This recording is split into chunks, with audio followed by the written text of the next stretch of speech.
inviting me to come, and thank you all for being here on Valentine's Day, taking time away from your Valentine to come. I can't tell you how much I appreciate that. That makes me feel very honored. I'm not so sure how your Valentine feels about that, but we won't go into that at the moment. I'm sure that that person will feel better when you arrive home later this evening and spend some time with them. So anyway, what I want to talk to you about a little bit today is something that I don't think that you normally spend a lot of time with. In your everyday life you do as individuals, but in your professional capacity, in your disciplines, you probably don't. What I'd like to do is take you into the land of markets and talk a little bit about eco-labeling and the role that markets play in enhancing responsible fishing. So that's where we're going to go today, and that's what we're going to be talking about. And assuming that, okay, here we go. I have to remember that there's a lag time on this. All right. So what I want to do first is talk a little bit about eco-labeling in the context of the sustainable seafood movement. And this is the two-fisted approach, and which end is up? Okay, that helps.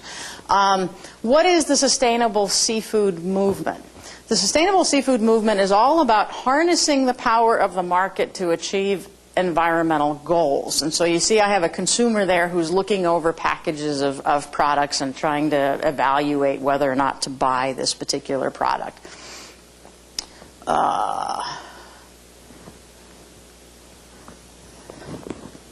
Okay.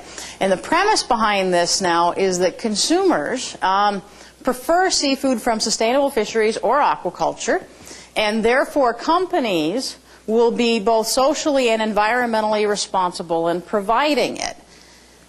Now, the objective of the presentation then is to provide a framework for how we might measure the effectiveness of this particular movement, and with the particular focus on eco-labeling in improving the sustainability of fisheries. And the focus in particular for eco-labeling will be on the Marine Stewardship Council.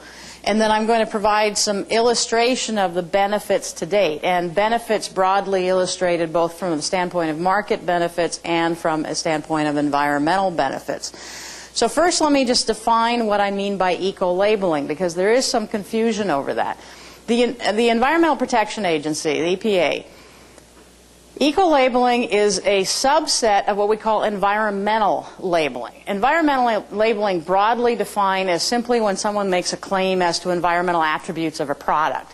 So when the Alaska Seafood Marketing Institute, for example, puts a claim on its products that it's wild or natural, that's what we would call environmental labeling. They've just stated something with no real verification, no real independent verification to consumers about whether or not that's true or any standards related to it. Eco-labeling specifically is independent third-party verification against a standard. Okay, so that's much more rigorous, there's much more behind it than simply an environmental claim. So there's a real distinction there in definition between environmental labeling and eco-labeling. Okay, so I wanted to make sure that that was quite, hopefully quite clear. So I understand that Chris Grieve was here last year from the Marine Stewardship Council, and she gave you a fairly rigorous rundown on what exactly the Marine Stewardship Council is, how it works, all the intricacies of the process of certification. So I'm not going to go into real depth on that, but I need to give you a little bit of something for those who have never seen it before, just so that we can continue the discussion then of what the benefits of this program are. So real briefly, the Marine Stewardship Council, established in 1996, as I said, independent third-party certification firms, other than the MSC, so certification bodies, are hired by client fisheries, such as the pollock fishery and others, to assess capture fisheries against MSC principles and criteria, the standards. So far, about 60 fisheries have either been certified or currently in assessment. And so in the United States, some of the big major fisheries that have been certified include Pacific albacore tuna, several Alaskan fisheries, salmon, pollock, halibut, sablefish, a certain percentage of the Pacific cod fishery, Oregon pink shrimp was recently certified. Other worldwide global fisheries that have been certified that are fairly large, not small fisheries, but big ones. New Zealand hoki, South African hake, South Georgia toothfish, which is down by the Falkland Islands, Western Australian rock lobster, Patagonian scallops. And there are many, many others, but I don't have room to list all of them. In assessment right now, British Columbia salmon, which includes sockeye, pink, chum, Dungeness crab, Bering Sea, Gulf of Alaska flatfish, North Sea herring, Gulf of St. Lawrence northern shrimp, Norwegian sea saithe, Ross Sea toothfish. So another toothfish fishery has gone into assessment. There are many others. As I said, there are about 60 others. I haven't hit all of them. Here are two rather happy fishermen in the UK who have gotten assessment. They're holding that nice, beautiful, big MSC logo. So you see what the logo looks like. This photo is courtesy of the Marine Stewardship Council. If Chris was here last year, you probably saw this slide. I have this courtesy of Chris. The three principles for sustainable fishing include principle one, which is the health and productivity of the stock, principle two, which is the ecosystem function, and third is that there's effective management. One misunderstanding of eco-labeling and this market-based approach is that some people think it's a replacement for well-managed fisheries. In other words, command and control management of fisheries. It's not. It depends on well-managed fisheries. Okay, that has to be a part of it. You cannot replace command and control management of the fisheries. It has a strong root in the FAO Code of Conduct for Responsible Fisheries. Now,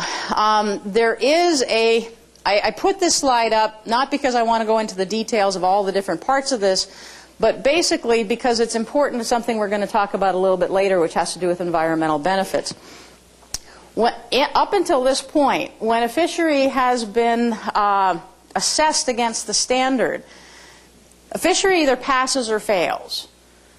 However, when it passes, sometimes there have been conditions placed on it, so that prior to the reassessment, it's only approved for 5 years, and it has to go through a reassessment.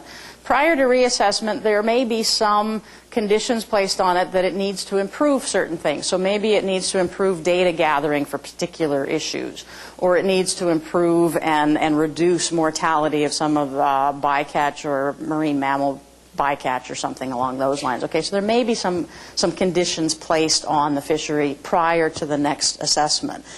But bottom line is the fishery either passes or it fails based on some scoring guidelines. There is a project underway right now called the Quality and Consistency Project, which is looking at alternative ways of assessing against the standard, primarily because the MSC is very concerned that with the growing number of fisheries in assessment, that all fisheries are assessed against the standard in a consistent fashion. Okay, so different fisheries aren't assessed differently because there are now a growing number of certification bodies and they want to make sure everyone's on the same page. Okay, so this is a slide that can go rather quickly, but that conditions, those are a key point that I want to come back to. Once a fishery is certified, that's not the end of the story, and this is where the market starts to come into play, and so this is almost the end of my background on the Marine Stewardship Council. Once the fishery is certified, well, that's okay, but that doesn't mean that the logo automatically goes on the products. And again, this is the eco-label. This is the logo that's on the product. That just means that now you've got the fishery certified, but then as it moves through the supply chain, it has to have what we call a chain of custody certification. And that's basically so that the product is not mixed or inadvertently blended with non-certified fishery products. So take, for example, salmon. Currently, Alaska salmon is certified, British Columbia salmon is not. But as many of you know, there are processing companies that say that they're putting together canned salmon. And sometimes they buy some salmon from Alaska, they might buy some salmon from British Columbia. Chain of custody is there to make sure that that salmon from the two fisheries are not blended somehow, so that the consumer in the end knows for certain that that product comes strictly from the certified fishery. All right? And so all along the chain of custody, then all along that supply chain, until the final product has that logo on it, that product strictly comes from that certified fishery. That's what chain of custody certification is really all about. And so those standards were in place since the beginning, okay? contrary to what some papers by Dan Pauly have said. He said that that was only in place since 2007. That's not true. So if anybody's read those papers, I want to clarify that. It's been in place since the beginning. That's also a third-party independent certification. And then the logo is then licensed once that is in place. Okay, when the logo is put on pack, it also has to come with this statement that goes right next to it to clarify to the consumer what that logo means. And since this is small print, let me read it for you. It says, this product comes from a fishery which has been certified to the Marine Stewardship Council's environmental standard for a well-managed and sustainable fishery. Okay? Now, we all know that what's a sustainable fishery? What does the word sustainable mean? Early on, when I first started researching this, we did some focus groups in 1997. This was back when the MSC first started up. And we wanted to do some research, and we wanted to ask consumers, you know, would you buy this stuff? If this is available, if MSC products, if sustainable products are available to you in the marketplace, would you buy it? Well, first we had to ask them, well, what do you think sustainable means? I don't know. Nobody really understood what that word meant. And they still don't know what it really means. And even to this day, depending on which NGO you talk to, environmental group you talk to, sustainability has a different definition. And whether you're talking to industry, whoever you're talking to, sustainability might have different levels of definitions to it. And so our early research, when we were first investigating this, we simply defined it as being not overfished, which that also might have a different definition. Okay, so to the main question then, is the MSC effective? Early on, it was a bit of a chicken and an egg problem. So I thought I was rather clever finding this chicken and egg graphic. And salmon was one of the original test cases. The very first fisheries that were certified was Alaska salmon, Western Australian rock lobster, and Thames River herring. And when I heard Thames River herring, I thought, who in God's name would eat herring that comes out of the Thames River? Because I was thinking of the Thames River in London, you know, ooh, dirty, bleh, yuck. But it turns out that's not where this is. It's further upstream where it's actually rather clean and nice and all that sort of thing. And it's a very local fishery, and it sells locally, and it does quite well. But the problem that the MSC had originally was they had to convince the fisheries to become certified. But it was hard to convince the fisheries to become certified until you actually could prove to them what the market benefits might be. But how could you prove to them what the market benefits might be until you had products in the market? That's why I say it's a chicken and an egg problem. So initially it was very difficult. Now, of course, 10 years on, it's a different story. So answering the question early on was harder than hopefully it is now. About 4 years ago, oops. 4 years ago, this is a product that was offered in the UK by Young's, which is the largest seafood processor in the UK, called Fish for Life, which is still something they use. This particular product is no longer on the market. It was wild Alaska chum salmon fillets. There you can see the MSC logo, and it was a breaded product that they were selling at the time. This was one of the early MSC products that was available. Okay. So what are the benefits to fishery certification? Remember, the purpose of all of this is that market benefits will create the economic incentive which will generate then the environmental benefits. All right? And the environmental benefits are the idea that you have sustainable fisheries. Well, what are the environmental benefits? The NGOs have been focusing on improvements from the assessment process, which is directly related to those conditions I talked about earlier. So the NGOs who have been part of the Stakeholder Advisory Council for the MSC and so forth, what they've been looking at is they were looking at, say, the pollock industry, they were looking at the hake industry, they were looking at the toothfish industry, they were looking at all those early certifications up to this point, and they've been saying that, well, the great thing is that through the assessment process, we've been putting all these conditions on these fisheries and making them improve, making them better, okay? And that's the terrific part. But part of the problem with that, of course, is that so far we're certifying the fisheries that are already pretty good. These are well-managed fisheries. These are what you might call the low-hanging fruit. And instead, there we go. The original purpose of eco-labeling and the original purpose of the MSC, when it really started getting going, and the founding fathers, so to speak, of eco-labeling, was really to reform the poorly managed fisheries to become certified. Okay, that was really what this was all about. So I put that little zing next to it. And so my own opinion is that focusing on this is not where the focus should be. And so those conditions kind of messed things up a little bit because the focus got to be in the wrong place. This is what we should be looking at. So this is where we should be looking at those fisheries that have severe IUU problems, that illegal, unreported, unregulated fishing, the real poor management. How do you create market incentives that reforms the poorly managed fisheries that then changes them so that they can become certified? Okay, so that would be a good measure then of environmental benefits. Okay, so how do you find out whether or not they've created the economic incentives to achieve those environmental benefits? That's like the $64,000, maybe with inflation, $64 million question. And that's what a lot of people are asking. The FAO is asking that. That report that Dan put up that we had done on trade and responsible, sustainable fishing, that was done for the High Seas Task Force earlier. They really wanted to know, could eco-labeling be used as a method to reduce IUU fishing, for example? People are really asking, can eco-labeling create the market benefits, the economic incentives to, oops, oh man, what's going on here?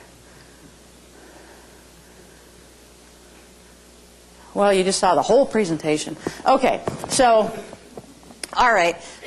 So early on, back sort of in the early days, what we had done was I was involved with a number of research projects because we didn't have product in the marketplace, so we had to find out, would consumers be interested? And that was the early premise, was if we're going to sell this product, is it the consumers that are the important ones? Are they the driving force? Are they the ones that are going to create the market incentives here?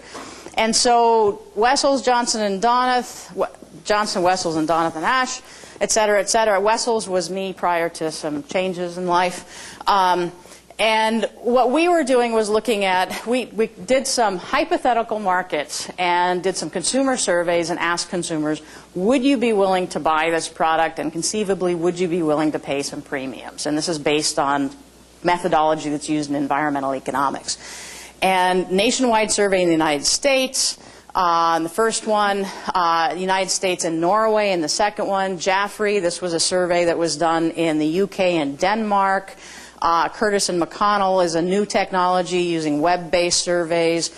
All of these basically showed that using hypothetical markets, consumers were interested in buying sustainable seafood, eco-labeled seafood, defined as from a not overfished fishery, and potentially willing to pay premiums for it. Problem with that, of course, is that it's based on hypothetical markets, not the real thing. But we didn't have a choice because there was no market. There were no products in the marketplace. It wasn't out there yet. Now we do have products in the market. Not so much in the United States yet. It's not penetrated that much in the United States. But we have more of it in the UK. However, over time, it sort of evolved in my thinking. But let's pause in that a little bit, and I'll come back to that.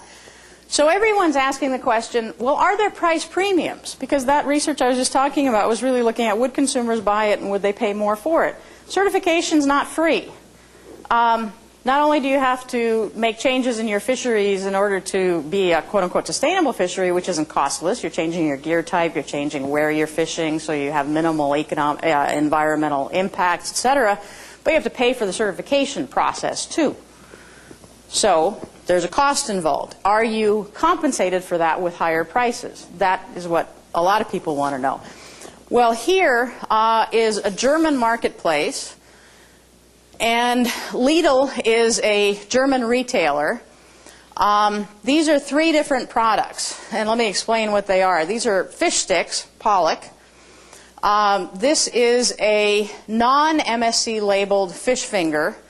Lidl store brand. So this would be like a Safeway store brand, for example, at Euro 139.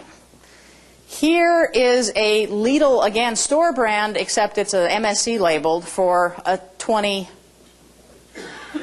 euros. What is the cents? Cents, thank you. I had forgotten. 20-cent premium.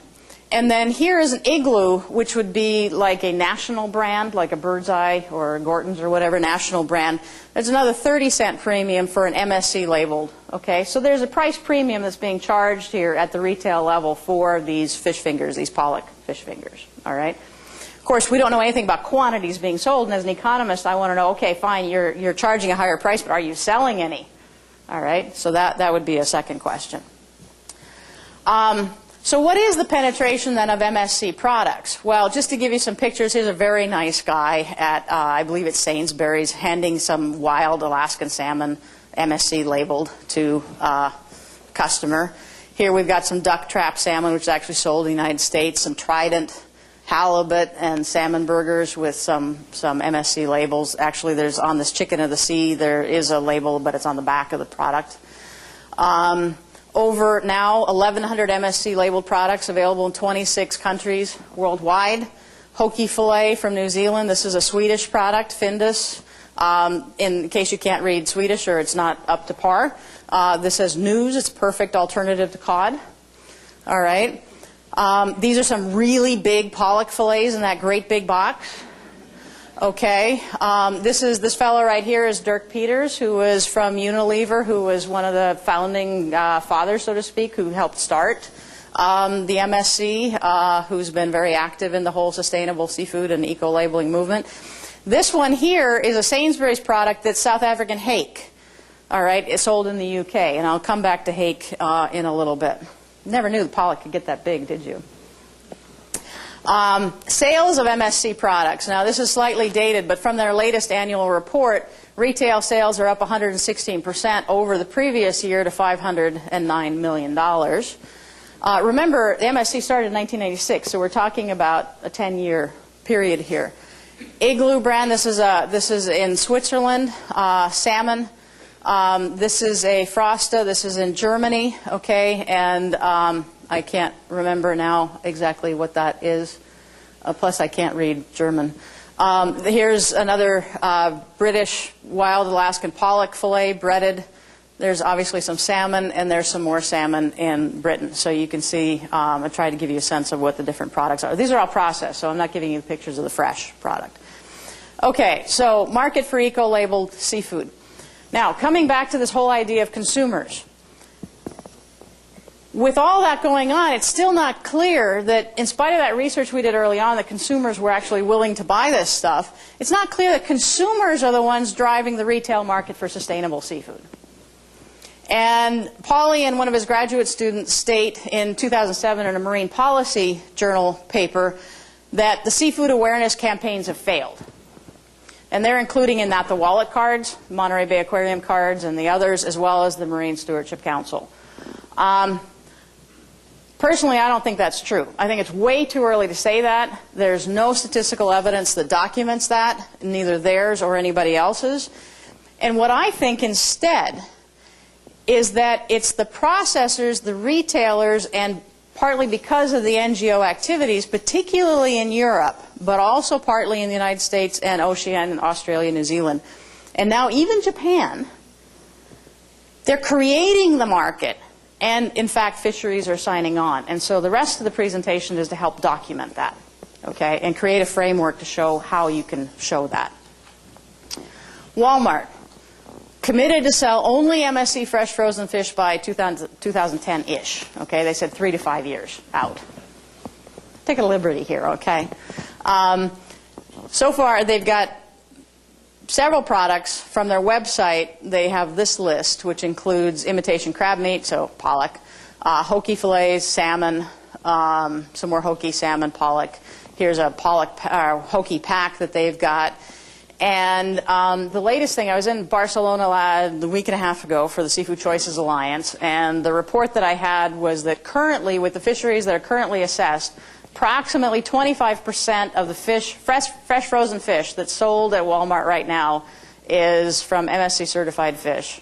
So about 25% of what they're selling. Walmart's the largest retailer in the United States. If all the fisheries that are currently in assessment make it, they'll be up to 55 to 60%. So they're on their way to achieving this particular goal.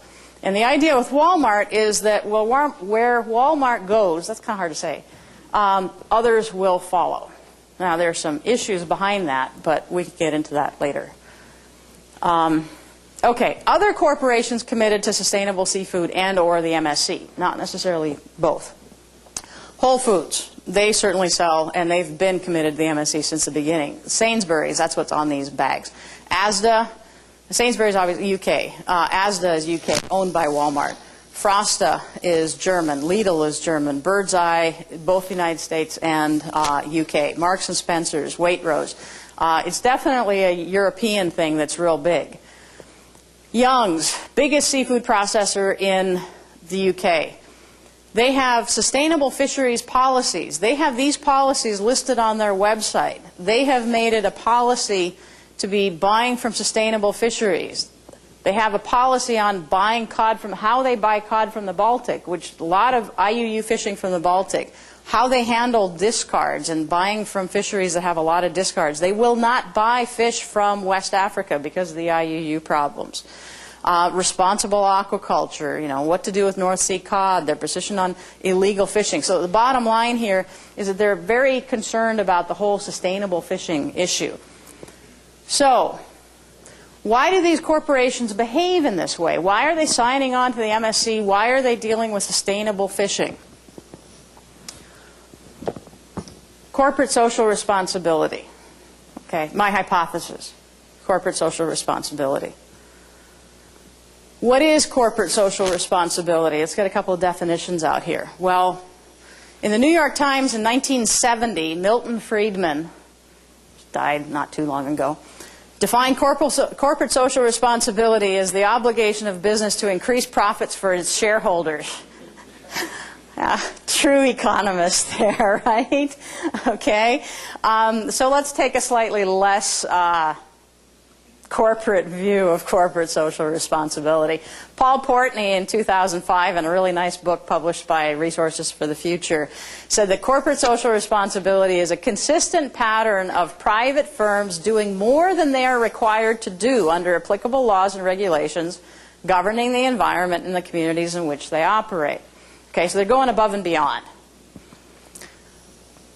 All right, so in seafood markets, corporate social responsibility is really pervasive up and down the supply chain. It's at the retail level, it's at the secondary processing level, so Young's is one example, and it's at the fishery, because the fisheries are signing on to the MSC. Why are they doing this? It's at points in between, and it's driving decision-making up and above and below at all these different levels. So an economist's view of the markets, what I wanted to do is look at, well, why are they making these decisions to do these things?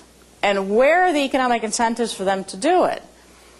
And if you look at it from an economics perspective, and I don't know when the last time is you had your introductory economics course, and if you remember your supply and demand curves, but Tomek and Robinson has a very nice agricultural marketing book and lays out, if you take quantity in a per unit of time, a derived demand, the market at various levels, you basically have consumer demand. So demand of the consumer, by the consumer of the retailer. That translates all those things that affects consumer demand, like income, tastes and preferences, and clearly price. Those transmit themselves down to the retailer.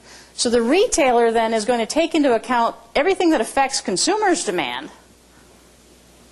attributes of the product, so whether or not they want sustainability or they want quality or safety or whatever, that's going to also get transmitted from the retailer down to the processor, as well as their own preferences of what they want of the product. And then finally, whatever all those above them want is going to get transmitted down to what the processor demands of the fisherman. Okay, so all those different factors of what is demanded of a product ultimately gets transmitted down to what is demanded of the fisherman in terms of attributes of the product. Everything transmits downward. Now, of course, there's going to be margins in between that have to be met. And the corporate social responsibility really takes place at those lower levels, at the processor level and at the retailer level. So how do we evaluate the drivers then of corporate social responsibility? Well, I was told that you all really like equations, so I thought, well, okay, I'll give them at least one. Because economists like equations too, and we love graphs and we love math. And this is a really simple one, because all it says is that we're going to maximize expected profit over time. And expected profit is really just the difference between expected revenues minus expected costs. And whoever, when you're looking at the supply chain, everyone along the supply chain is going to be looking at, well, what's going to increase my revenues and what's going to decrease my costs? And those are the sorts of things that are going to affect behavior along the supply chain. And so corporate social responsibility, everyone has different views of it, what drives it. Lawyers have one view. They think that, well, one of the reasons why firms engage in corporate social responsibility is because they want to avoid future types of regulations. So they'll do it now so the governments won't regulate them later. Business schools think of it in another way. They think of it, well, if we do this, then consumers will look at us favorably, or our employees will be more loyal, or a whole host of other reasons. Economists would think of it kind of like this, right? You engage in it because somehow it's going to affect your bottom line, your profits. So if we look at it from the seafood industry point of view, well, one of the reasons why you might engage in corporate social responsibility with respect to the seafood industry is you're going to minimize those uncertain costs. And what might they be? Managing supply risk. One of the reasons Unilever was involved in helping to set up the Marine Stewardship Council is they said, we're really concerned about the availability of whitefish in the future, in the North Atlantic, for example. We think those stocks are going down, and if they go down and if they become to the point where they're biologically unavailable for us to catch, what are we going to sell to our consumers? We're in the business of staying in business. If there's no longer any whitefish for us to sell to our consumers, well, then we're out of business. So they wanted an assurance of future supplies of fish to be able to sell to their products. That's minimizing supply risk. The other thing that's coming up now is use of chain of custody certification in order for better traceability to reduce IUU fish entering into the supply chain. In Europe in particular, I don't know if you saw the recent news that's come out about roughly 50% of fish sold in Europe is reportedly illegally caught. Now, whether or not that's true, who knows, but that's the reports, right? Some of it's coming in from Africa, some of it's coming from parts of Europe, and it's just not well documented when it's landed, okay? Traceability, which is part of chain of custody certification, would help to reduce the risks of that. These people have companies like Young's, Frosta, all those companies I showed you the logos of, they have brand value. Their brands have value to them. In other words, their reputations count, okay? They don't want to be associated with buying illegally caught fish. And if chain of custody assists them in avoiding that, that's something they would like to have, okay? And so any of these sorts of things, reducing the probability of that by, for example, Barents Sea cod, Russian pollock or Russian salmon, Chilean sea bass, that's something that they would prefer to have. That minimizes uncertain costs. So protecting the corporate integrity and the brand value. The other way that that happens, of course, is reducing confrontations with environmental NGOs. Greenpeace was protesting on the roof of ASDA because ASDA in the UK was selling dogfish and skate, which one of the other environmental groups had deemed to be unsustainably harvested in the UK. That was enough pressure on ASDA to say, okay, we're not going to sell that anymore. All right, now Europe, granted, is a different market from the United States, but that does happen. Increasing credibility with the public and consumers, and again, reducing potential negative press in the case of events. Maximizing uncertain revenues. Creating new markets where none existed before. Okay, this whole sustainable seafood, that's a new product because it has a new attribute.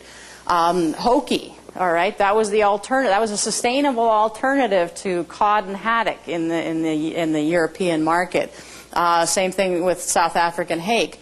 Wild salmon supposedly had a greater market share as a fresh and frozen product, and it does have a greater market share as a fresh and frozen product in the UK now, whereas before it was primarily sold as a canned product and higher value. Increased market shares in previously held markets, so whitefish products. In other words, now you have you're able to sell more to a greater market share than you were in the past.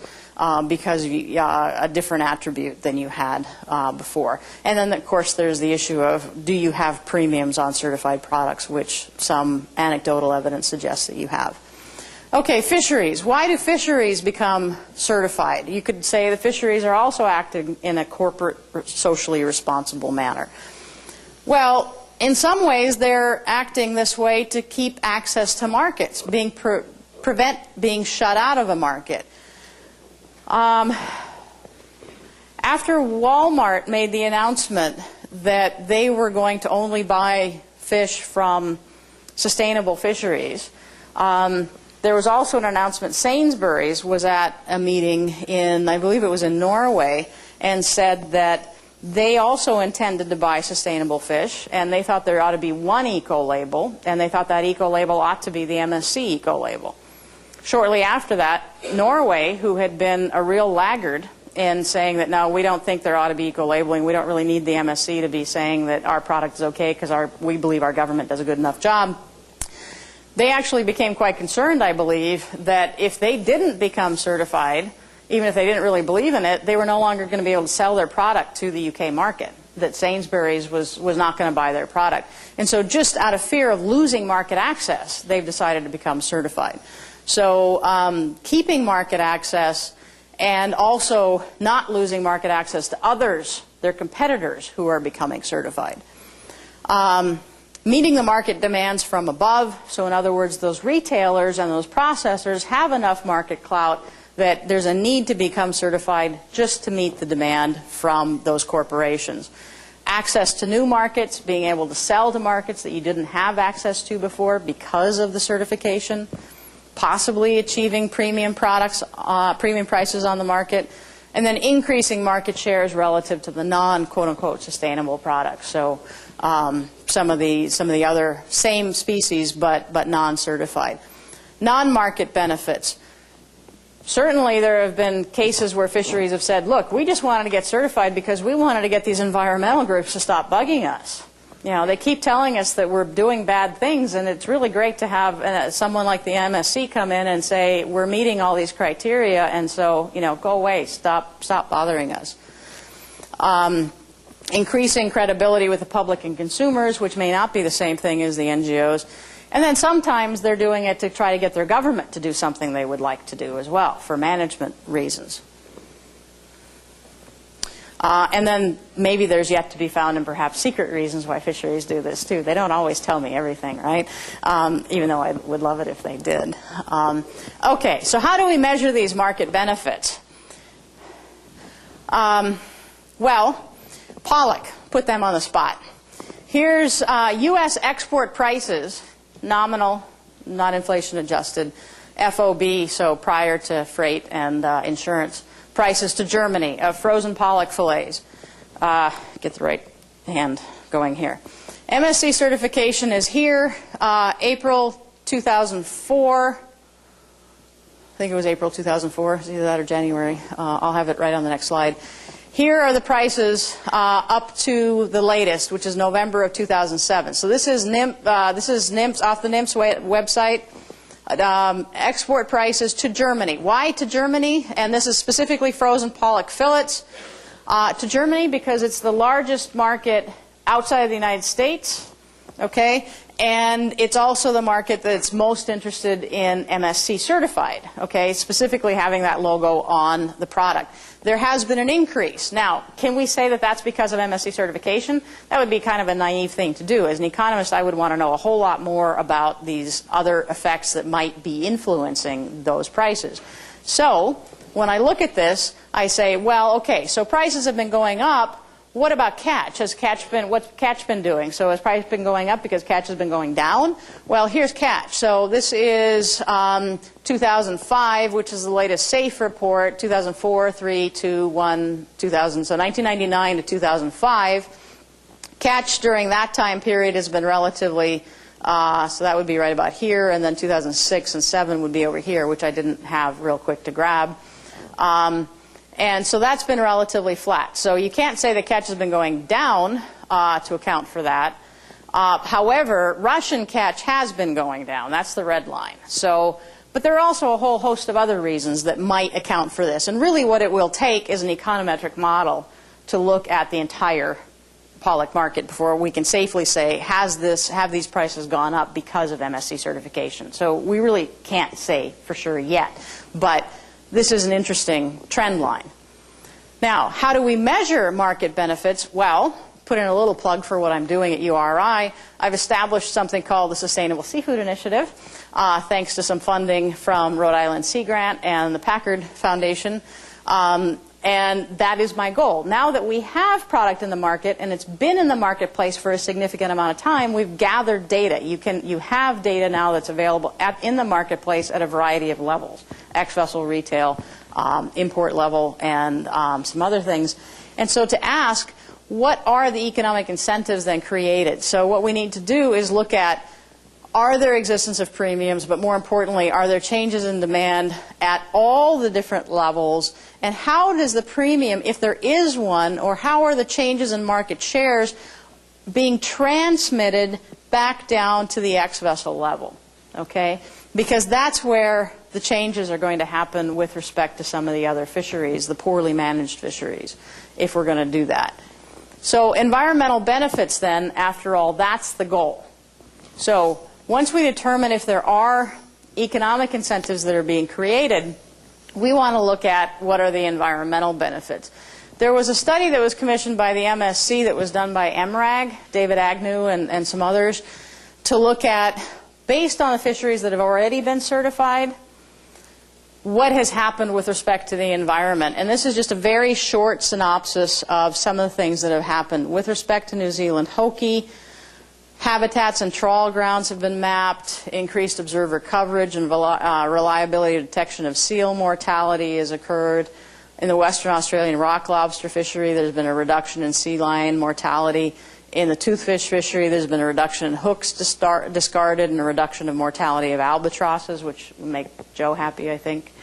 And this is a report that's available on the MSC website. These are based on those conditions that I talked about, all right?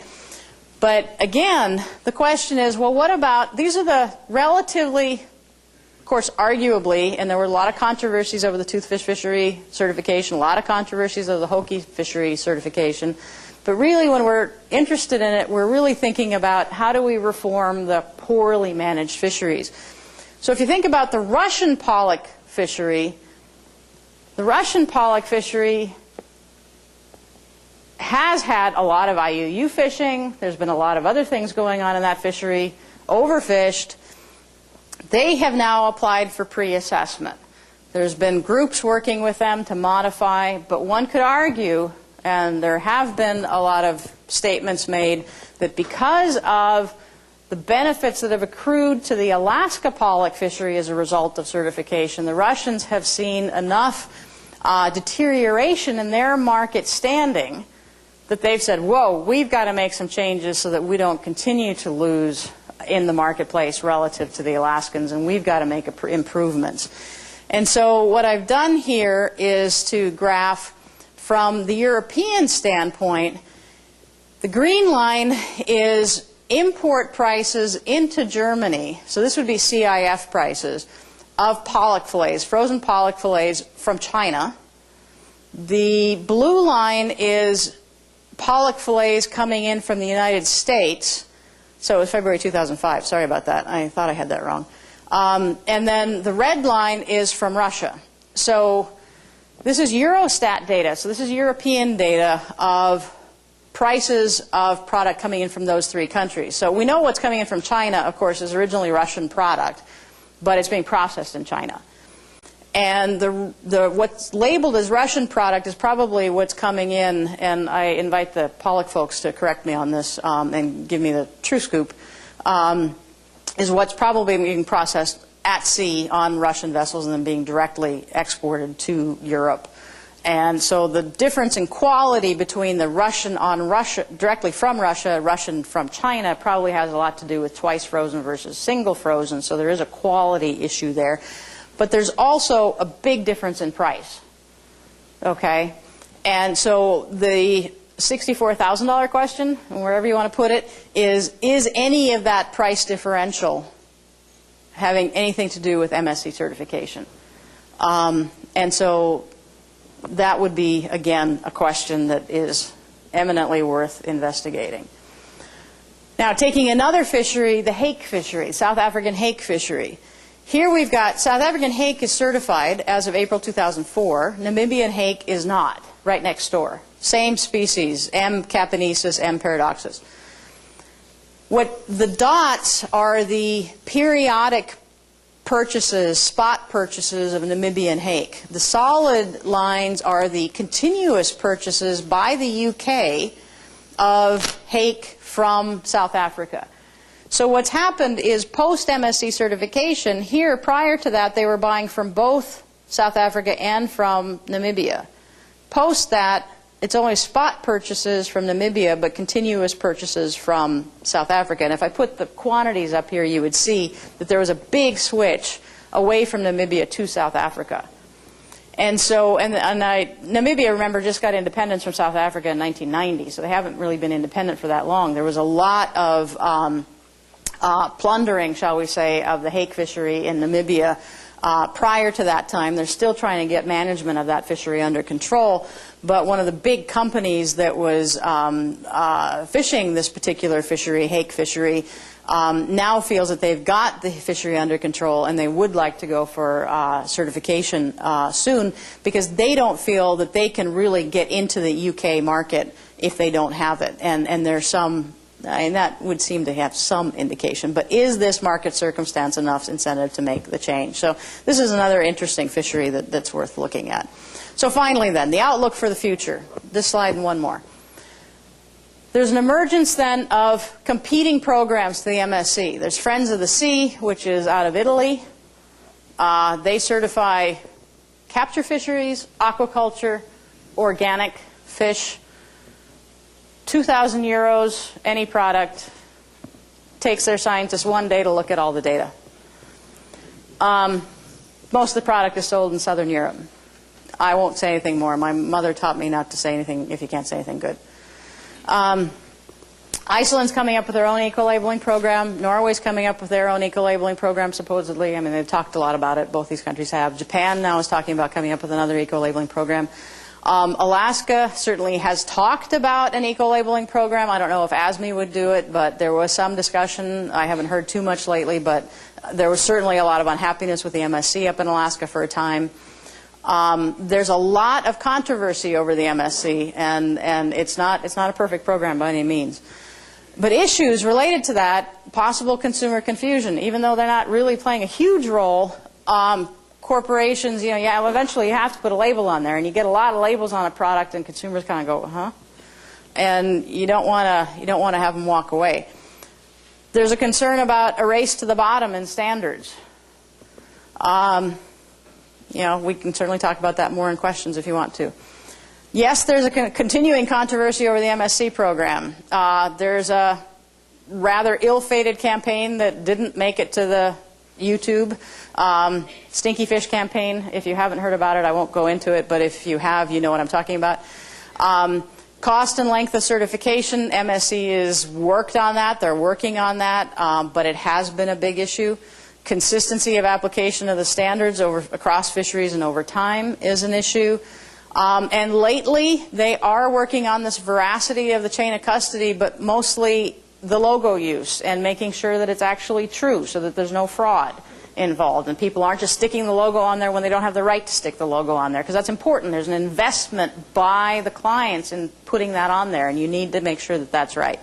So there are a lot of things to be worried about for the future. But on the whole, what I want to do is leave it with a quote that they used that I had said in their last annual report. Basically, I said, it's very exciting that in less than a decade, the MSC has demonstrated the market can create powerful incentives for global sustainable fisheries management. And I do think that's true. I guess I'll just leave it at that.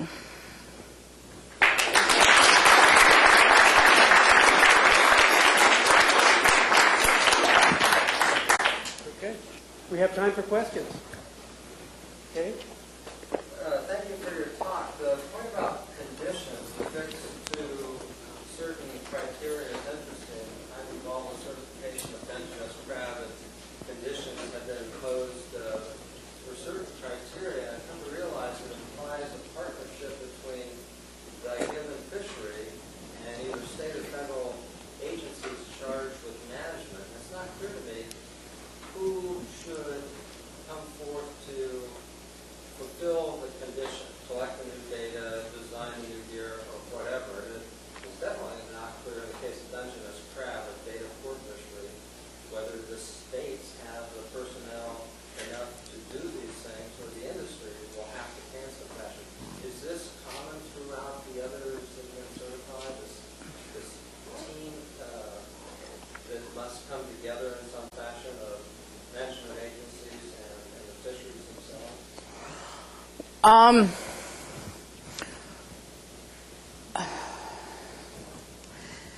The hope was, I think, with all of this, is to remember that the process of the program was to create the incentives, not just to the fishery, but also to the fisheries managers, that everyone would engage in improving the fisheries.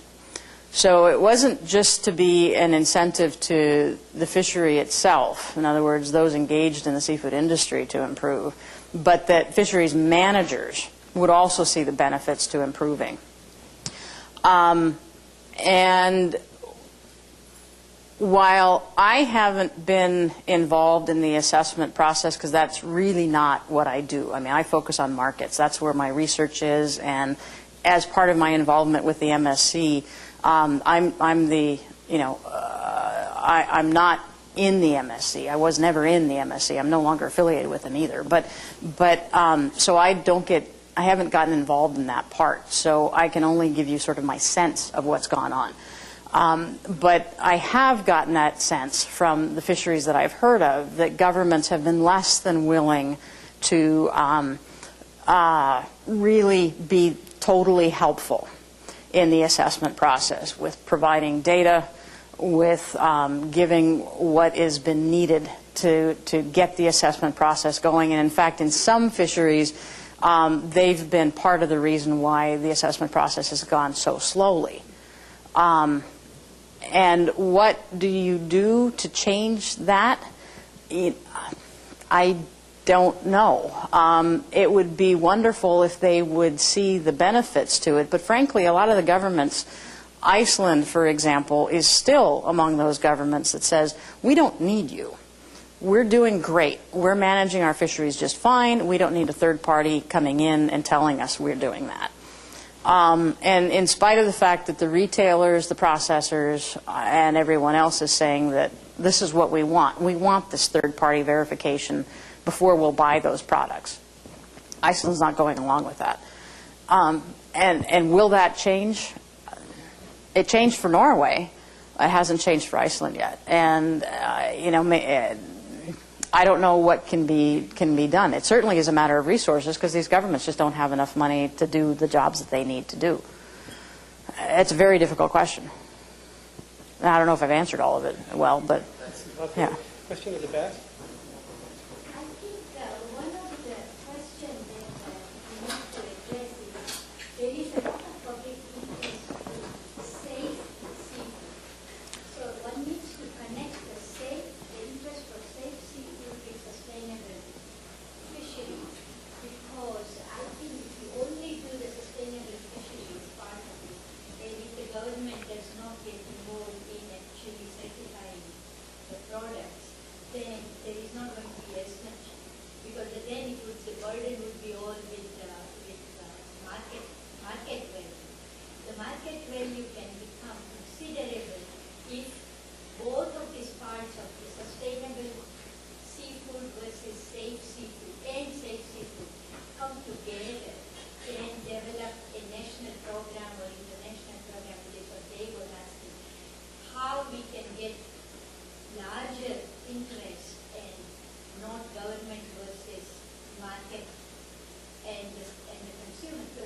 consumer would want both of these together. I want to feel good that I am eating safe food. I also want to feel good that I am really not crashing a fishery. And I think if those two interests are brought together, there is right now considerable interest because we are realizing all our seafood coming from other countries may not be safe, and we want some kind of labeling. So if there is one way of putting one kind of label and developing a joint program, there may be a little more sort of like legs to this entire movement. That's my thinking. We published one paper called Seafood Dilemma, asking for all these parties to come together and develop a national certification program and assessment program. Otherwise, it's just going to be only market-driven and may not work because it's not a huge market in some areas. We need to make consumers interested. Anyway, that's my feeling. Yeah. Well, seafood safety is certainly that's a critical issue, and I think everyone recognizes that the most important concern on consumers' minds is safety of seafood. And there have been a lot of surveys that have been done of consumers asking them, you know, what are the most important things you look for in your seafood? And it's both open-ended questions and then also prompted questions and ranking them.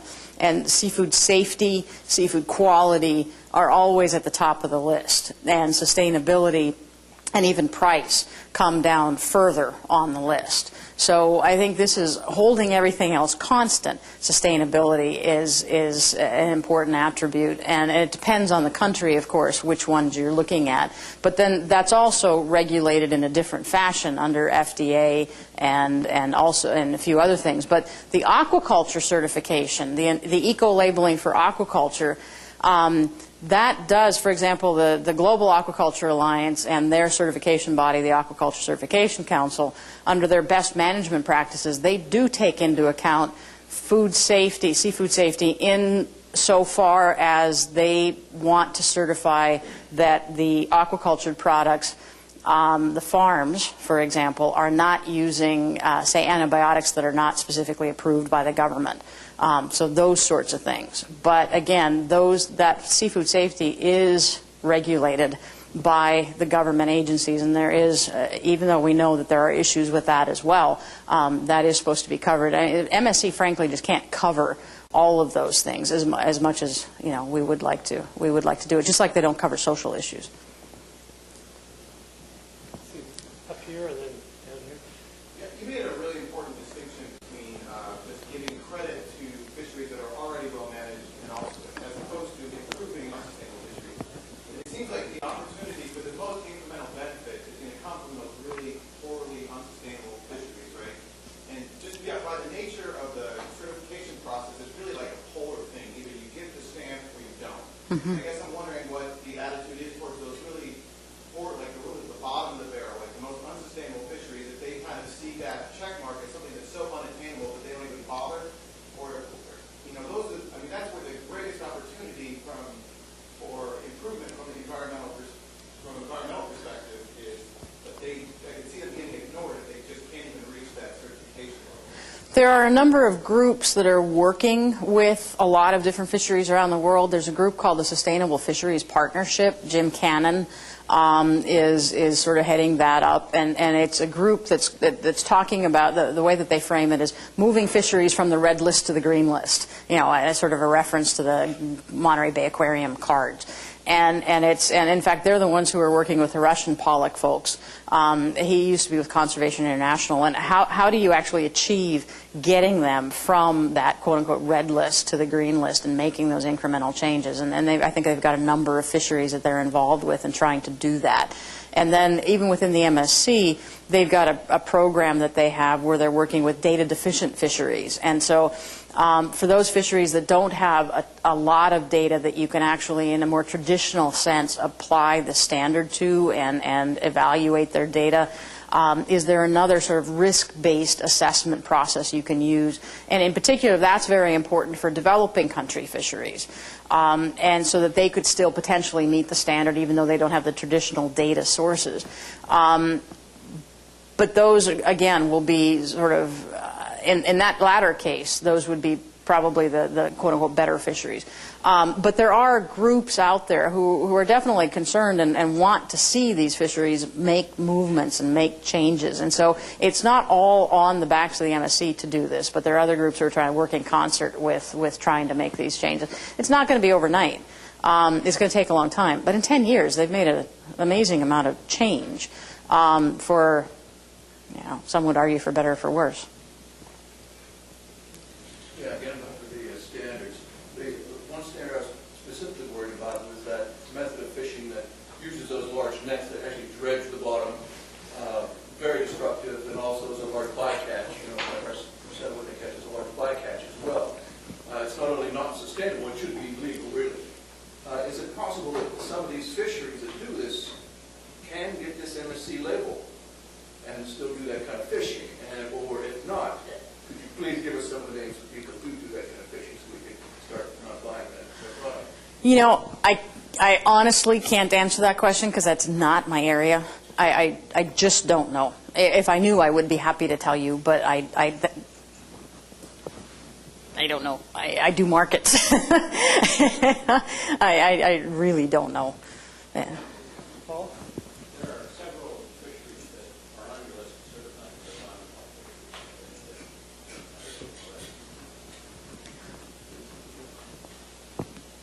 I wanted to ask an economics question. In Europe, I understand they're using food miles. They're actually tracking the amount of how far food actually travels. I should imagine that the certification on places like New Zealand, Hawaii, might be countered by the food miles. Food miles is not part of the standard yet, and it'll be interesting to see if it ever becomes, because remember, this is supposed to, I don't know. I mean, I really shouldn't say. There was a panel at the Seafood Choices Alliance, food miles, the next big thing or just a fad? Is it really something? Is it really something to be worried about? And unfortunately, I had to cut out of that to go to the Friends of the Sea program to hear more about what it is he does. And so I missed some of that.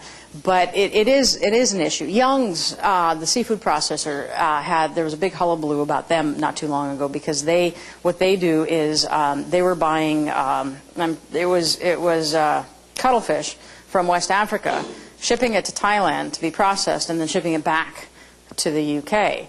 And one of the head honchos at Young's is on the board of the MSC. And since they're portraying themselves as being very sustainable, and with this food miles thing, with them shipping across the world and then back again, there were a lot of NGOs that said this guy should resign from the MSC because clearly they're not sustainable if they're doing that. And somehow they were able to say, well, whatever, and they got that died down eventually. But it is definitely an issue because of the local food movement, and so where that will ultimately go, I don't know. It will either become a big thing or it will die out. I can't see into the future on that one, but that's a good question. Okay, we'll take a couple more, and then we have a reception. I see a hand up here. I was just wondering, most of the laws that are already in place in relation to wildlife, wouldn't most of these issues be dealt with already, and it shouldn't really, is it unnecessary really to have something like that MSC, that should this already be taken care of by law, at least in the United States? Why? Well, it's like you said, there's a lot of illegal fishing going on, so there's already illegal, and like, that's not already being dealt with. Because there are ways of getting illegal fish into the supply chain, and no one can document that it's illegal. It's a documentation issue, and then before you know it, it's on your shelf, and then all of a sudden someone reports that, oh, that came from a boat that was illegally fishing, and the next thing you know, it's like, uh-oh, and it was traced back to you. Someone else traces it for you, and then you're really embarrassed. Illegal fishing is illegal, clearly, and that is against the law. But if it gets into the supply chain through some sort of a laundering mechanism, or it enters into a third party country and then it's processed and then it becomes viewed as legal product, there's lots of different ways to do it, then the documentation that 50% of what goes into Europe is actually illegal, when it enters into Europe, And then once it gets into Europe, then it's no longer, it doesn't have a stamp on it that says this is an illegal product. And so they're buying it, in full faith and confidence that it's legal. But, it's very embarrassing later on when it's documented by some newspaper person that, oh, that was a illegal product. And that has happened. So, yeah, legally you'd think it wouldn't happen, but it does. Okay, last question. Andre. Yeah, the question of why the good guys are in the game and the bad guys are not in the game. I'm involved in certification as well, so I can Yeah. in New Zealand hake, that's an exciting one. One of the issues, just taking Namibian hake as an example, if Namibian hake were to go for certification, I mean, they talk about certification, there are sort of two levels of issues for those guys. One is they machine gun seals, and that's not a problem. That's fine. It's solvable because you stop machine gunning, right? The second problem is that they're overfishing. So for those guys to get in the program, they would have to reduce their fishing intensity. So there's two issues for them. There's the cost of the certification. There's the sword of Damocles that someone takes the certification away, which is bad. And they would simultaneously have to reduce harvest substantially to pass the certification. So for them to get in, they've actually got to take a cut in harvest, which the other programs, the other species, the other fisheries haven't had to do. So I think that jumping the bar, if that's going to happen to you, it's just not going to happen very often. Yeah, that's a good point. You agree? Yeah. Okay, I think we should thank Cathy for her presentation. Thank you.